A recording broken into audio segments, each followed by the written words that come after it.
Dallas, Texas. Deputy Brett Miller tries to pull over a driver for an expired registration.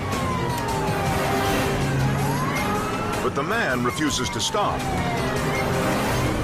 At that time, subject began to increase his speed. That's when I called chase. Law enforcement goes on citywide alert as the driver thunders down the freeway. The madman shows no signs of slowing down. Then suddenly, the perp hits an off-ramp and continues his desperate getaway on surface streets. The crazed driver blows through parking lots, swerves into oncoming traffic, and rumbles over medians. He pulls a hard left and nearly rams another motorist.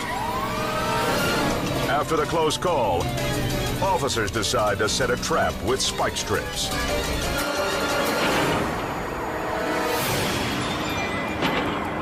They successfully deployed the road spikes, flattened the left front tire on his vehicle.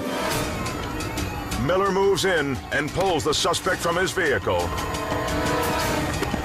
And then things take a bizarre turn. His mental state after we got him into custody seemed to be that of someone who wasn't totally mentally stable. The man's excuse for running leaves Officer Miller dumbfounded. My cat's dying. I was trying to get to the vet. So why didn't you just pull over and tell the officer that? I thought about it, but I said by the time I do go through all that, the cat will die. I was trying to get to the vet, and I was hoping they'd just quit following me. A search of his truck reveals the full story. We did, in fact, find a cat in the vehicle, but the cat appeared to have been dead for several days. The man is taken into custody and faces a laundry list of charges, including felony evading. But that's just the beginning. Days later, Animal Services inspects the man's home and finds a veritable zoo of cats and dogs, alive and otherwise.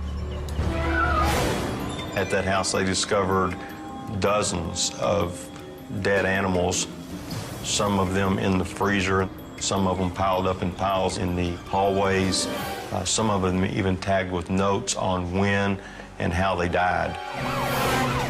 He had something to hide and ran like hell to keep his dark secret.